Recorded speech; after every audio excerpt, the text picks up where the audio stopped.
Maunlad na Pilipino sa 702 DZAS Radyo TV, Agapay ng Sambayanan. Ako po si Charlita Berdon Pangan, the Assistant GM of Lamak Multipurpose Cooperative dito sa Lamak, Pinamungahan, Cebu. Makinig po kayo sa Maunlad na Pilipino radio program ng Department of Agriculture. Dito lamang sa 702 DZAS. Suportahan po natin ang mga Pilipinong magsasaka at mangingisda. Ella Arshaga. Para sa Maunlad na Pilipino sa 702 DZAS FEBC Radyo TV, Agapay ng Sambayanan. Gumigising ng maaga, panibagong hamon sa'kin ng araw na to. Magsusumikap at nangangarap para lamang sa inyo. Magandang araw mga ka-agri, ito po Maunlad na Pilipino, kung saan hatid po namin ang kaalaman, mga balita at talakayan na iikot sa ating sektor ng agrikultura. Bago po ang lahat, syempre, ang pinakamahalagang pag-uusap po between sa ating mga tao at sa ating amang lumikha, panalangin po muna tayo. Lord, maraming salamat po sa panibagong araw na kayo ang aming sandigan at kanlungan. Ipinagkakatiwala po namin sa inyo ang aming mga lakad at gawain. Siyempre po, alam namin na iingatan nyo kami sa lahat ng oras. Ilalayo sa lahat ng uri ng kapahamakan, sakit at tukso kahit hindi po kami nakatingin. Lord, gabayan nyo rin po kami sa pamamagitan ng inyong liwanag at pag-ibig. Siyempre, itinataas din po namin ang simula, kabuuan hanggang lapag ng programang ito sa matamis na pangalan. Ito po ang aming dalangin sa ngalan ng inyong anak. Amen. At para sa salita ng karunungan, bawat tao ay may sariling kwento, pahalagahan ito. Kamusta po kayo? Magandang umaga. Ako po si Ella Arshaga. Ngayon ay araw ng Sabado. Ang bilis! July na po kaagad. 5 sa buwan ng Hulyo, ang kulit.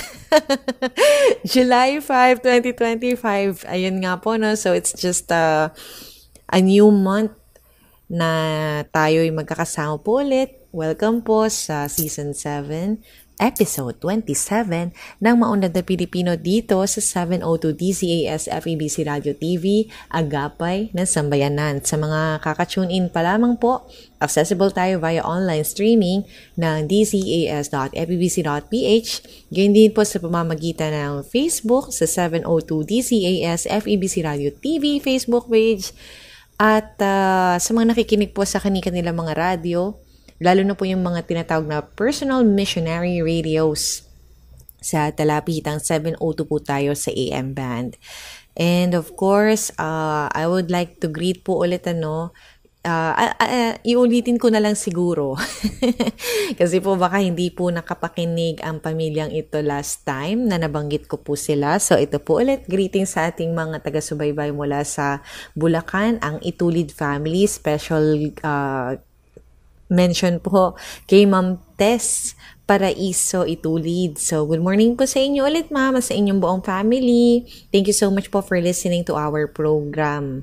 Ganyan din po kay Ma'am Helen Arellano na wala ding hangganan. Walang hangganan din po yung pag-pray, pagbigay ng magandang salita, ng mga comments po ng mula sa kanyang saloobin na talaga pong nakadirekta sa ating mga farmers. So, mapagpalang araw sa mga ka-agri, maganda yung ginagawa sa Negros Oriental. Dami nila po bahagi ng mga products. Pagpalain po ang gawa ng inyong mga kamay. Ayan, pagpalain po ang lahat ng magsasaka, kayo ang tunay na bayani. Salute po. Mula po yan once again kay Ma'am Helen Arellano. Thank you so much po, Ma'am. At listening from Kalumpit in Bulacan. In Kalumpit sa Bulacan po, si Ma'am Evangeline Manggubat. Mapagpalang umaga po. At nakikinig po mula sa Mabinay, Negros Island Region. Thank you so much po kay Sir Ray Durango Quiliope. Good morning din po kay Sir Ronald Young. Have a good and godly Saturday morning, everyone. Gayon din kay Ma'am Lilian Guerrero, Eneri Angolas, na talagang hagip po tayo, no? Kasi 5 a.m. po yung program natin na naka-tune in na sa lahat ng programs ng FEBC. Thank you so much. Good morning din po, Sir Epifanio Salvador, Flor Serafina Gadia, Lita Linga Miranya, Presi Mitra. Good morning po sa inyo. At nag-iwan na mensahe sina Ma'am Dulce Alicante. Magandang araw po, Miss Ella, at sa listeners ng MNP. God bless po sa inyong program. At Ma'am Leonida Tela Sacada Rubio. Blessed Saturday morning po, Ma'am Ella Arsiaga, at sa lahat ng maunlad na Pilipino listeners. God bless po. Thankful and grateful ako sa Panginoon. 75 years of God's faithfulness to me. Belated happy birthday po, ma'am. Amen. To God be the glory. Ayan. So, also po, no, nasa batian na rin lang po tayo. I would also like to greet and congratulate ang lahat ng nagwagi sa recently concluded po na mga anunsyo tungkol o kaugnay ng ating Gawad Saka na ibinalik po after the pandemic, at pagbalik niya nga po, sakto 50th Gawad Saka na po. So, thank you so much po sa mga National Secretariat po ngayon as spearheaded ng ating Agricultural Training Institute. Katuwang din po natin sila sa ating Agri-Trivia. No. Katuwang din po natin sila sa ating isa sa mga segments po, yung ating hashtag Agri-on-Air. Yan. At syempre po, sa kanilang puspusang paghahanda ay talagang nairaos po ang lahat ng mga kaugnay na gawain sa Gawad Saka, at nabigyan nga pong inyong lingkod ng pagkakataon na mag-co-host mula po sa ating anunsyo o yung conduct po ng awarding for the finalist hanggang sa mga itinanghal na nga pong nagwagi sa bawat kategorya. So, it's just so really, just to be there is enough, yung parang, I'm so grateful po. Thank you, Lord. Thank you po sa lahat ng nagtitiwala sa ating kakayahan. So, anyway, for this morning, makasama po natin para matunghayan po yung sayang kwento po ng ating pag-unlad ng tinatawag na Lamak Multipurpose Cooperative. So, kasama po yung komunidad sa kanilang pag-unlad. Kasama po natin this morning, o makakasama po natin sa episode na ito para ikwento po sa atin ang kanilang mga pinagdaanan, ang kanilang Assistant General Manager na si Ma'am Charlita Berdon Pangan, or si Ma'am Reggie. Sabi ko nga sa kanya, parang wala pong Reggie, ma'am, sa inyong pangalan, ma'am. So, pagbati po kay na Ma'am Reggie at sa lahat po na bumubuo ng ating Lamak Multipurpose Cooperative.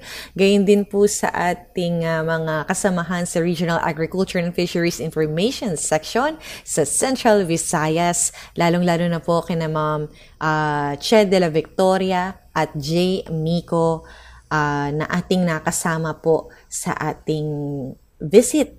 So, thank you so much po sa lahat ng inyong assistance, and of course sa ating AgriTrends team. Kasama ko din na nagkalap ng impormasyon para sa panayam na ito, at sa mga kalakip na koordinasyon ang buong DAF, and of course si Ma'am Ira Cruz. Nakasama din po natin sa ating segment later on. So, babanggitin ko na nga po ang mga segment na ito. Siyempre, tunghayan din ang Regions on the Go, ang Unlad Komunidad, kung saan katuwang naman po natin ang DAPRDP or ang Philippine Rural Development Project, at ito nga po yung ating Batid ba Ninyo, which is MNP's Agri-Trivia segment. So, yan nga po, no? Hatid po namin yan sa inyo, isang oras na hitik sa impormasyong ugnay sa agrikultura. At narito naman ngayon ang ating mga kasamahang farmcasters para sa Regions on the Go. Pinangunahan ng Department of Agriculture Regional Field Office No. 2 o DA-RFO2 katuwang ang Cooperative Development Authority o CDA ang masusing Cooperative Readiness Assessment at Pre-Registration Seminars sa 4 na farmer cooperatives and associations sa ilalim ng F2C2 clusters noong June 18, 2025 sa DA-RFO2 Training and Administration Center sa San Gabriel, Tuguegarao City. Binigyang diin sa seminar na ito ang mga sumusunod na mahahalagang layunin, ang mapabilis ang proseso ng pag-akses ng tulong o interbensyon mula sa DA o gobyerno para sa mga FCA tungo sa F2C2-oriented production, marketing at processing enterprise. Itinampok din dito ang bagong mukha ng FCA-based agri-enterprise kung saan lalong kikita at magiging business-oriented ang mga kooperatiba bilang bahagi ng layunin tungo sa bagong Pilipinas. Tinalakay rin ang mga kahandaan ng grupo sa organisasyon, kapitalisasyon, pagsunod sa prinsipyo ng kooperatiba at iba pang hakbang upang makabuo ng opisyal na kooperatiba.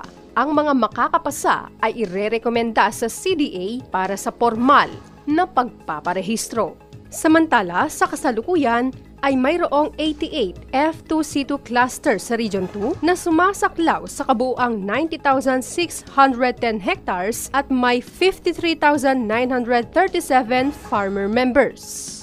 Mula sa DA Region 2, Jackie Lutumaliwan, nag-uulat. Inilunsad ng Kagawaran ng Pagsasaka o DA-KIT ng Luzon sa pangunguna ng Agribusiness and Marketing Assistance Division ang ikalimang Agribusiness Support for Promotion and Investment in Regional Exposition o ang ASPIRE na may temang Emphasizing the Importance of Supporting Local Agribusiness from Production to Market, highlighting significant opportunities for investment and growth. Nitong ika-24 hanggang ika-26 ng Hunyo sa Activity Center, Marquemol, Angeles City, Pampanga. Ang ASPIRE ay isang programang isinakatuparan ng Department of Agriculture, Department of Trade and Industry at ang Philippine Chamber of Commerce and Industry o ang PCCI. Isinusulong nito ang pagpapalago ng agrikultura sa pamamagitan ng promosyon, marketing support at investment facilitation na nakatutok sa regional development at pagkakakitaan ng mga lokal na mga magsasaka. Tinatayang nasa mahigit na 600 produktong lokal mula sa 60 agri-enterprises na binubuo ng mga magsasaka sa gitnang Luzon ang mabibili dito. May bilang naman na 200 na magsasaka ang natuto sa investment forum at nayugnay sa mga institutional buyers ng rehiyon. Ngayong taon, ang nyog, kamatis at kalabasa ang 3 priority commodities ng ASPIRE. Ang mga ito ang napili upang matugunan ang naging pagsubok sa sobrang produksyon noong nakaraang taon. Ilan sa mga institutional buyers na bibili ng mga produkto ay ang Dizon Farms, Wembarn International Technology Incorporation at ang FNC Nathaniel's Food Corporation. Nagbahagi din ng mga programa at proyektong tumutulong sa mga magsasaka ang mga banner programs ng DA, DTI, DOST, PRDP, ACPC at iba pang kasosyong ahensya ng Kagawaran. Nakiisa ang Department of Agriculture Caraga Region sa isinasagawang People's Day sa probinsya ng Dinagat Islands o PDI na ginanap sa Capitol Compound, Barangay 40, San Jose, Dinagat Islands. Ang Department of Agriculture Caraga sa pamamagitan ng Agricultural Program Coordinating Office or APCO PDI ay nagpaabot ng mga serbisyo sa publiko gaya ng pamimigay ng mga buto ng gulay, abono at maging pagtanggap ng registrasyon sa Registry System for Basic Sectors in Agriculture o RSBC at the Farmers and Fisherfolk Enterprise Development Information System or FIDIS. Ang Provincial Agriculture Office naman ng Dinagat ay siyang nanguna sa isinasagawang kadiwan ng Pangulo na kung saan nabibili ng mga residente ang lokal na mga produkto ng mga magsasaka gaya ng mga root crops, gulay, prutas, itlog at marami pang iba. Ito si Aurel Araiz ng Department of Agriculture, Caraga Region, ang inyong tagapagulat. Ella Arsiaga. Para sa Maunlad na Pilipino sa 702 DZAS FEBC Radyo TV, Agapay ng Sambayanan. At para sa edisyong ito ng Maunlad na Pilipino, radio program po ng Department of Agriculture Central Office, makakasama po natin ang ating Assistant General Manager mula sa LAMAC Multipurpose Cooperative dito po sa Cebu. At syempre, ikinagagalak po namin at thank you so much po sa pagpapaunlak sa amin, Assistant GM Charlita Verdon Pangan. Ma'am Reggie, kamusta po kayo? Okay, good morning po, ma'am. Ayun po, once again, thank you po sa pagpapaunlak sa aming panayam ngayong araw na ito. At syempre, pag-uusapan natin yung ating mga activities para po sa ating multipurpose cooperative. Pero para mas makilala lang po ng mga first time sigurong maririnig, ano po ba yung kooperatiba natin at kailan po ito itinatag? Pwede na rin po ba nating isegue to ano po ba yung parang primary mission natin, bakit natin ito binuo? So, thank you sa question mo, ma'am. So, yung Lamak Multipurpose Cooperative is coming from the word Lamak. Lamak is a barangay. So, part of the 26 barangay of Pinamungahan. So, situated a very far-flung area of all the barangay in Pinamungahan. So, we are 14 kilometers from our town going to Lamak, and we are 7 kilometers going to Bunga, which is the nearest part, no, within the city of Toledo. So, Lamak MPC, we started 1970 with 70 farmers devoting up 50 pesos to make it 3,500 as our modest capital to start the business. So, ano po yung mission ng 70 farmers po sa Barangay Lamak? Kasi noon, we don't have roads, so wala po kaming kalsada, very lively po yung lugar namin, and wala kami electricity, and even wala kaming potable water. So, parang hindi po naranasan ng mga taga-Lamak kung paano mabuhay sa isang lugar na ganito yung maranasan nila. So, what we did is that nag-group sila, tapos the major livelihood ng taga-Lamak is rice farming.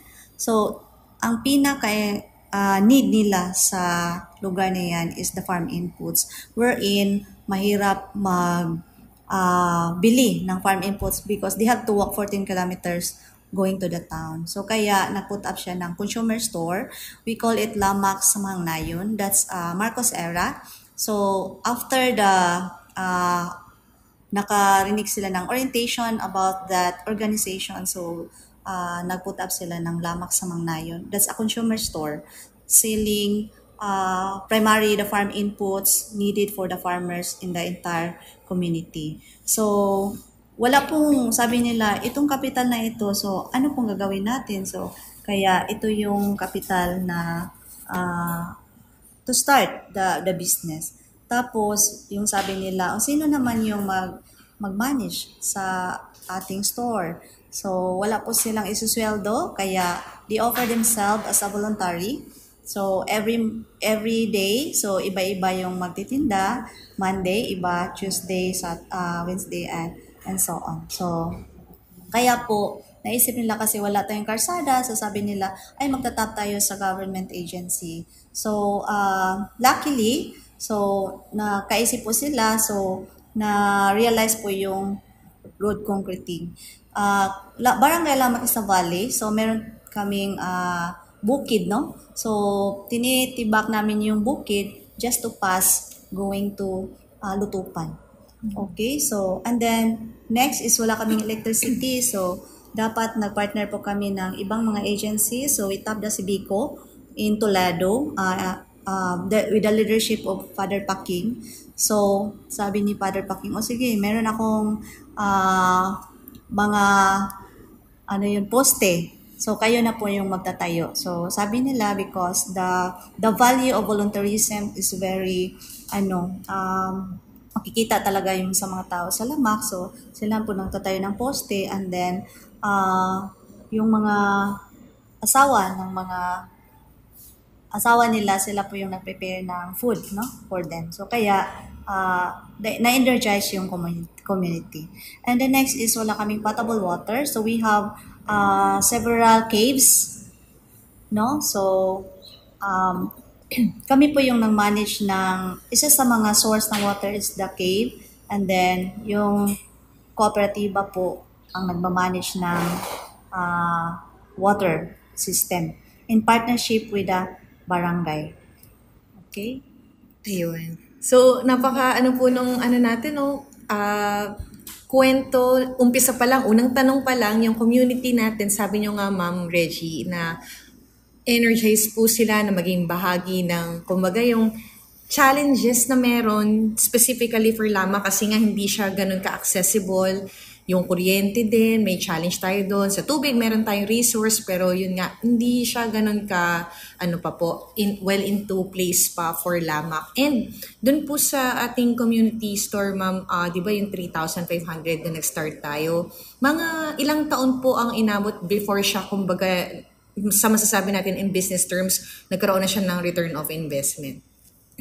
Okay po. So, under the management of Lamac Samang 9 before, they face challenges sa pagpamalakad po ng negosyo. So, kaya 1996 when meron po tayong a group of, we call it Barangay Lamac Blomes. So, Barangay Lamac Organization Management Effective System. That's a group of professional coming from Barangay Lamac. So nagrupo po sila and then they talk over the management. So that's the time that they started credit and saving services. And then from 3,500 nag-ano na po sila into lending. And then year 1992, March 30, 1992, that's the time that we registered the organization into a full-fledged cooperative registered by the CDA, the Cooperative Development Authority. So when we start lending, our capital is only 20,000 during that time because yung wala pong financial services po in the community. So kaya po sabi ng mga managers or leaders sa kooperatiba is kunti lang yung natin, ang credit limit. So, one member, you can lend only 500 pesos. And then, sinasabi namin na kung manghiram ka kayo ng 500, isauli mo the next month kasi yung iba naman yung manghiram ng another 500. Para marami yung matulungan, marami yung makagamit sa capital. So kaya with the mind sa mga membro na kailangan isauli yung pera na hinihiram nila.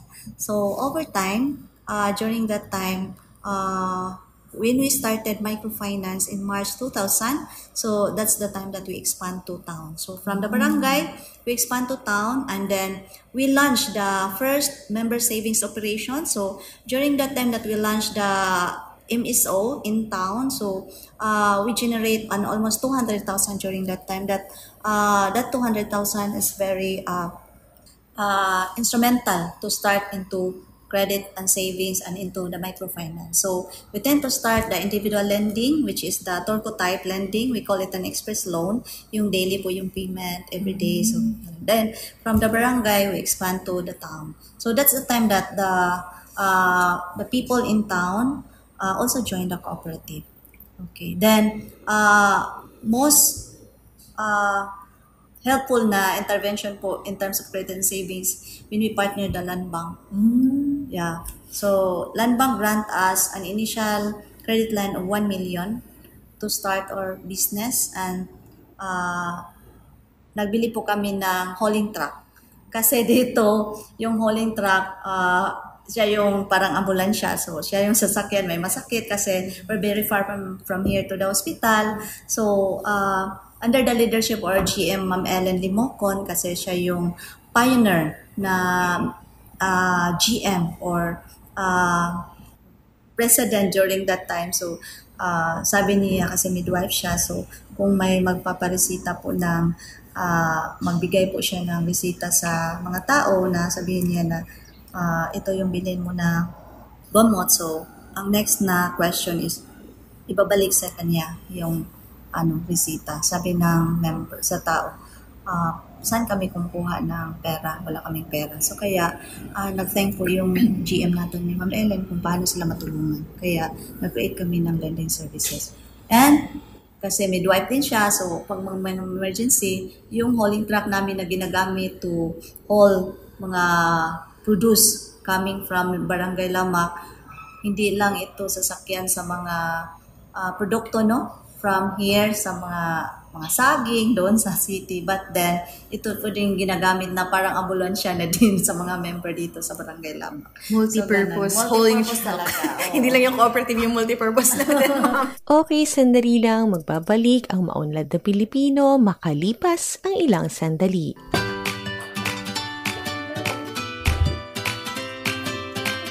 Kain na na! At syempre, hindi kumpleto kapag walang masustansyang pagkain ang nakahain. Sa almusal, Tanghalian, hapunan, sa opisina, mapakarenderya man o restaurant, siguraduhin ang pagkain ay certified organic. Ang mga certified organic na produkto ay mabibili sa OA Marketplace. dito makasisiguro ka na sariwa, ligtas, at tatak PGS ang mga produkto. Direkta ka pang makatutulong sa magsasaka dahil sila mismo ang kausap mo sa kabilang linya. Kaya para garantisadong organiko ang ihahain, Tatak PGS ang hanapin. Oh, anak, ang kitang aso! Aray! Uy, Tay! Okay ka lang po ba? Para kalmot lang. Malayo sa bituka. Oops, teka lang Tay, baka may rabies yan. Dapat sabunin at hugasan agad ang sugat ng 10 hanggang 15 minuto. Lagyan lamang ng alcohol o iodine para talagang malinis. Tapos, pumunta sa pinakamalapit na health center para magpakonsulta. Balik po kayo sa susunod na schedule natin po ha. Salamat po. Agad na hugasang maigi ang sugat at pumunta sa health center. Basta wais, iwas rabies. Ella Arshaga. Para sa maunlad na Pilipino sa 702 DZAS FEBC Radyo TV, Agapay ng Sambayanan. Welcome back po sa ating discussion para po sa bahagi ito ng ating programa. So, yun nga po, nakatawa yung kwento natin dahil yung community natin ay yung may malasakit. Kasi parang yung sa sinabi nyo po kanina, yun, ito si hauling truck, ambulansya din siya, tapos yung pagsasauli ng 500 para makagamit din yung iba, na i-instill din sa mga tao sa komunidad na mag-ipon kasi lumaki yung 200,000. Ma'am, ano ba yung pinapanggalingan noong pambayad po nila? Is it parang purely po na agricultural po yung kanilang pinapambayad din po sa hiniram nila? Yes, because during that time, hindi pa kami nakapartner mga agency to bridge them into market. So, kaya yung ginagawa namin, halimbawa, meron po silang harvest na 1 kilo na talong po. So, halimbawa, pwede rin lang pambayad ng utang doon sa kooperatiba. And at the same time, kasi meron po kaming members evaluation policy that ang membro po, kailangan po siya mag-contribute any amount every month on the share capital and savings. So, dapat po, sabi ng membro, wala naman akong pera kasi dito lang kami sa liblib. So, pwede din siya mag-contribute as a share capital doon po sa produce sa kanyang farm. So, ganun po. Ayun. So, parang i-insure po natin, nasisiguro natin na hindi nalulubog sa utang yung po natin, ang hihiram po nating miyembro. At dito po sa mga kasapi natin, ano po kaya yung composition nito? Purely mga farmers lang po ba ito? May ilang porsyento po dito yung mga magsasaka natin? Yes. So, from 70 farmers, they are the pioneer members. So,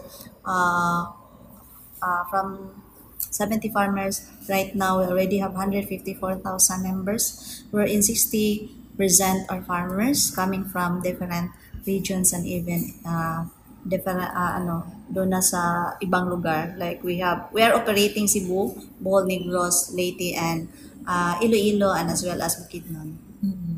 Yung atin pong naman ma'am, yung mga namumuno po sa ating org chart, kumbaga. Yung ating yung mga namumuno po sa ating kooperatiba, ito po yung talagang mga taga dito din lahat, parang born and bred din po sa ating Lamak. Yes po, ma'am. Ito sigurong sikreto po ng pagpapamalakad ng kooperatiba kasi the pioneer leaders, no? So, coming from the sa pioneer, tapos na another generation. Say for example, yung chairman po natin is anak po ng one of the board of director before. And so, yung mga founder po, so nandito pa sila. So, like what the vice chairman said na yung in-law niya is part ng pioneer po ng organization, ng cooperative. Kumbaga wala po tayong mga outsider. Lahat shared talaga yung gustong mag-survive yung ating kooperatiba. At ayon po sa impormasyong aming nakalap, meron linya doon na pumukaw sa akin yung naging siyang lifeline ng ating komunidad para siya mag-thrive po, no? At katulong natin yung mga miyembro. At dun ma'am sa mga current nating services and products na inaalok po ng ating Lamang MPC, ano-ano po ba yung mga meron dito? Nakafocus pa rin lang po ba tayo sa agriculture? Since tayo nga po yung mga nag-aangkat po tayo ng mga produce? Yung mga programs and services natin sa Lamang MPC is naka-anchor po sa mga sustainable goals. So, we're having these programs and services just to respond the need of our vulnerable sectors to our farmers. So, there are women and fisher folks. So, yung mission po natin is to really respond their needs. So, kaya po, yung mga programa natin, makikita natin, just not a very the large scale businesses yung iba, just to respond lang, a small scale lang, to prove to our farmers in the locality that there is money in agriculture. So maybe makikita natin mamaya na meron tayong processing plant. So we also encourage our youth. So aside from credit and savings, we have several programs. So we have Co-op Youth Planet, that's a Co-op Youth Laboratory Cooperative. We registered into CDA. And then we have one of the component of it is the Sagip Youth. So that's Sustainable Agriculture Educational Program. We're encouraging the youth to be in agriculture, and pinapaaral po namin sila doon sa ating farm school. Oo. Tapos nila mag-aral, so dapat po makikita po natin na meron po silang, makikita natin kung ano yung ina-apply nila talaga doon sa ating organic farm, kung ano yun lang natutunan. So kaya they are also the successor of our cooperative. So talaga may mga intention po talaga yung ating mga founders, even yung mga current po nating namumuno, na ipagpatuloy po ito, no, through parang ititrain po natin yung mga youth natin. At paano po natin sila na-entice? Kasi parang siguro sa panahon ngayon, kita nila na gusto yatang, baka may mga options sa kanila gustong umalis. Why choose po yung request ng mga elders dito na, uy, dito ka na lang kasi ipagpatuloy natin yung ating magandang naumpisahan? Yes, as we all know ngayon po na medyo ang youth po is, masabi natin na parang hindi pa po sila aware kung halimbawa sa kooperatiba and more especially po sa agriculture. So kasi nakikita po ng youth na paano ako mag-engage sa agriculture kasi yung parents ko nakita ko ang hirap-hirap naman, di ba?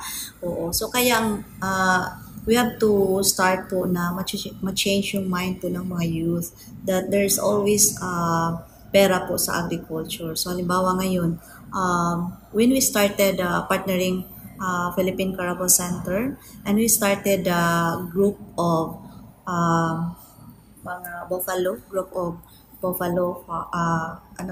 of cluster of buffalo. So hindi po namin sila talaga na encourage kaagad. So what we did is that the management sabi nila ay dadali na muna natin sila doon sa Bohol, Ubay Bohol. So, mag-immersion sila. Pero hindi namin sinabi na mag-immersion. Sabi namin, ay, doon kayo sa Bohol para magbakasyon lang. So, pinaikot-ikot namin sila doon sa mga spots na Bohol. Then, after na nag-ikot-ikot sila sa mga tourist spots, doon sila pinatira namin sa mga farmer doon sa Bohol.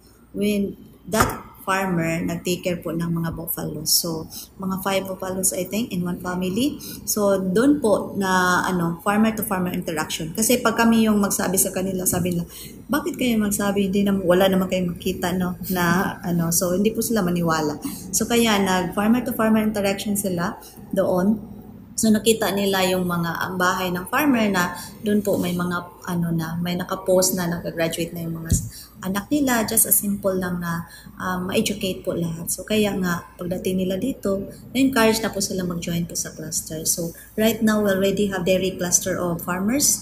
Wherein yung mga dairy farmers natin, sila yung po nakukuha ng gatas sa mga buffalo. So, sabi nila, salamat na lang kasi during COVID time na na-retrench po sila sa mga trabaho nila doon sa city, wala na po sila construction doon, umuwi sila dito sa bukid. So at least na lang nakatulong kami na meron na po silang hanap buhay. So in one buffalo, an average milk na makuha nila is 5 to 8 liters, and then during mag-milking sila, so i-deliver na nila yung milk sa amin. We buy it at 80 pesos per liter. Tapos ipaprocess namin doon sa ating processing plant. So, ganun po yung intervention ng cooperative in terms po sa dairy. At dyan po muna natin puputulin ang ating usapan kasama ang Assistant General Manager ng Lamak Multipurpose Cooperative sa Pinamungahan sa Cebu. Magbabalik po ang ating discussion kasama si Ma'am Reggie Charlita Berdon Pangan. Maraming salamat po. Abangan po ang mga susunod nating episode.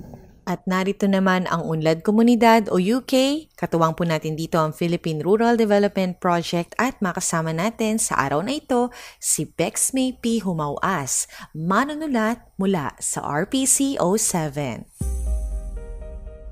Ngayong umaga dito sa Unlad Komunidad, ating sundan ang mga naging pangyayari ukol sa ginanap na training on good manufacturing practices, principles of hazard analysis and critical control points, and lecture on licensing of food establishments and product registration ng IRIP component. Ito ay parte ng pagpapatupad ng mga proyekto ng Department of Agriculture, Philippine Rural Development Project o DAPRDP. Ang Philippine Rural Development Project na naglalayong maitaas ang ani at kita ng ating magsasaka at mangisda ay isinusulong sa ilalim ng kagawaran ng pagsasaka mula noong taong 2014. Habang ang kaligtasan sa pagkain ay nagiging isang mahalagang isyu sa pampublikong kalusugan, mahalaga ang pagtitiyak sa mga pamantayan ng kaligtasan at kalidad. Bilang tugon dito, nagsagawa ang PRDP sa pamamagitan ng IRIP component ng 1 linggong pagsasanay para sa mga proponent group na kasangkot sa produksyon ng muscovado sugar, kape at virgin coconut oil mula Mayo 26 hanggang 30, 2025 sa Acacia Hotel, Bacolod City. Layunin ng workshop na ito na paigtingin ang kaalaman sa tamang proseso ng paggawa ng pagkain at matiyak ang pagsunod sa mga regulasyon, lalo na para sa mga negosyo nagpapalawak ng operasyon o pumapasok sa mas malawak na pamilihan. Sa pag-unawa sa mga prinsipyo ng Good Manufacturing Practices o GMP at Hazard Analysis and Critical Control Points o HACCP, matitiyak ng mga proponent group ang tuloy-tuloy na kalidad at kaligtasan ng kanilang mga produkto habang sumusunod sa mga pamantayang itinakda ng Food and Drug Administration o FDA. Sa buong pagsasanay, sumailalim ang mga kalahok sa mga technical na lecture, practical na workshop at aktual na pagbisita sa mga planta. Nagbigay ng gabay ang mga resource person mula sa Food Development Center ng Department of Agriculture ukol sa pinakamahuhusay at naaayon na gawi, mga kinakailangang regulasyon at mga hakbang sa pagpapabuti ng proseso. Kabilang din sa pagsasanay ang mga pagbisita sa mga lugar ng La Castellana, La Carlota, Sipalay City at Kawayan na nagbigay ng mga konkretong kaalaman ukol sa aktual na pagpapatakbo at pagpapatupad ng food safety. Ang lalawigan ng Negros Occidental ang naging pangunahing katuwang sa pag-organisa at pagsasagawa ng aktibidad na ito na lalong nagpapatibay sa lokal na suporta at pagtutulungan para sa pag-unlad ng mga negosyo. Sa pamamagitan ng mga inisyatibang tulad dito, patuloy na pinalalakas ng PRDP ang mga negosyong nakabase sa agrikultura. Tinutulungan silang maging mas sumusunod sa batas, mas mapagkumpetensya at mas matatag. Sama-sama nating binuo ang isang ligtas na food supply chain at mas masiglang rural na ekonomiya.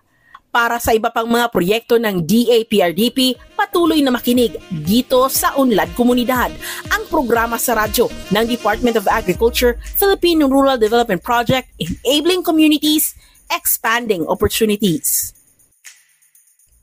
At abangan pa ang mga inihandang bahagi ng DAPRDP, tutok lang sa Unlad Komunidad dito pa rin sa Maunlad na Pilipino, 702 DZAS.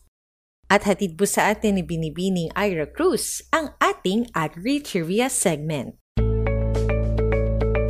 Magandang araw mga ka-agri! Biruin nyo yon, nasa buwan na tayo ng Hulyo.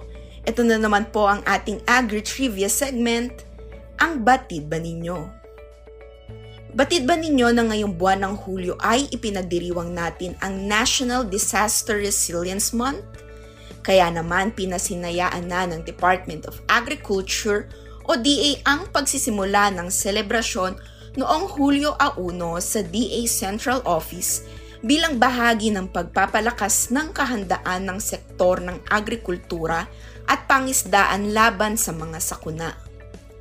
Ayon kay DA Secretary Francisco P. Chulorel Jr.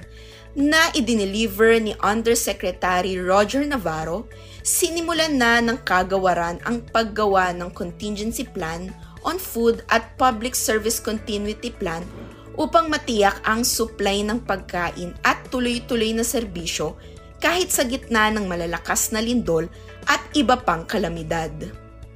Kinilala rin ng Office of the Civil Defense o OCD ang pagsisikap ng DA, partikular ang pagbuti ng pamamahala ng rice buffer stock ng National Food Authority o NFA na isang mahalagang hakbang para sa seguridad sa pagkain.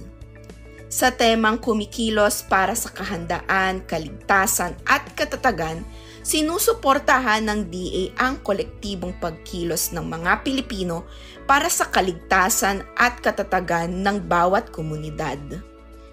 Narito ang ilan sa mga aktibidad ng DA para sa selebrasyon.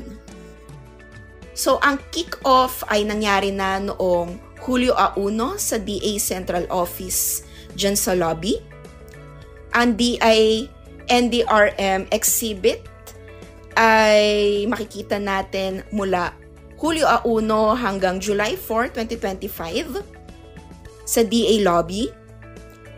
Ang culminating activity naman ay magaganap sa July 17 to 18. Naaatenan ng DA DRRM personnel. Magkakaroon din ng mangrove planting in collaboration sa DA Bureau of Fisheries and Aquatic Resources. So, ang tentative date nito ay sa July 19.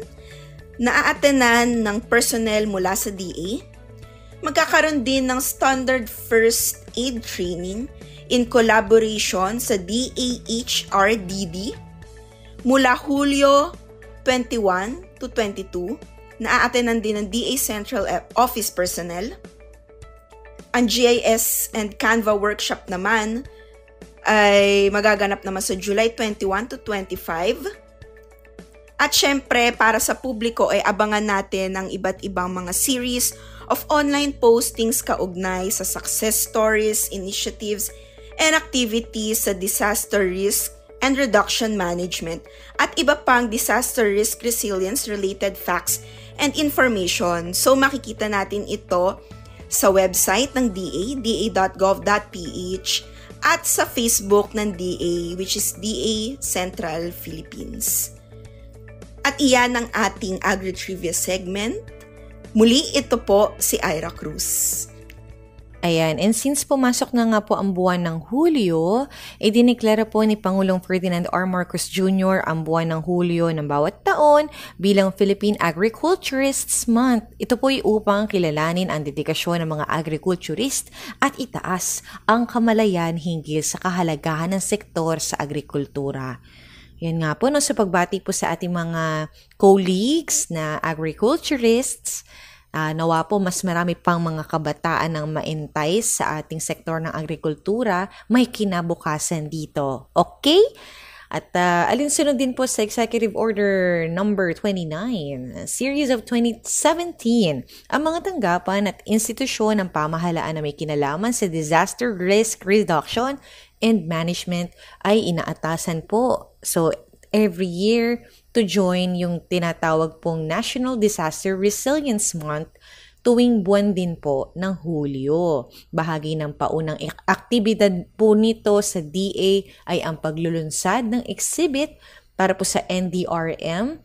And of course, yung layunin po na maitaas yung kamalayan din po at ipakita ang mga programa, proyekto at gawaing tumutugon sa pagpapalakas ng katatagan sa harap ng sakuna.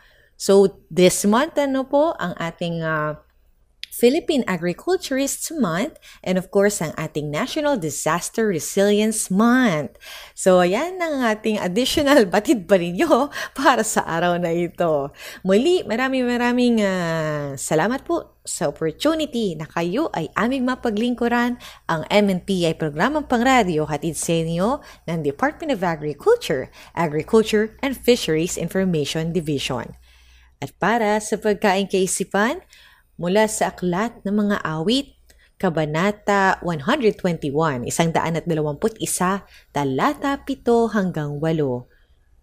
Si Yahweh ang siyang sa iyo'y mag-iingat, sa mga panganib ika'y ililigtas. Si Yahweh ang siyang sa iyo'y mag-iingat, san man naroon ika'y iingatan, di ka maaano kahit na kailan.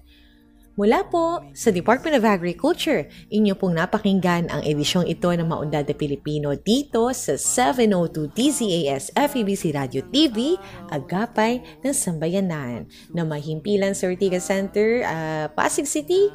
Kasapi po syempre sa KBP. Yan, congratulations po sa ating mga kasamahan dito sa FEBC.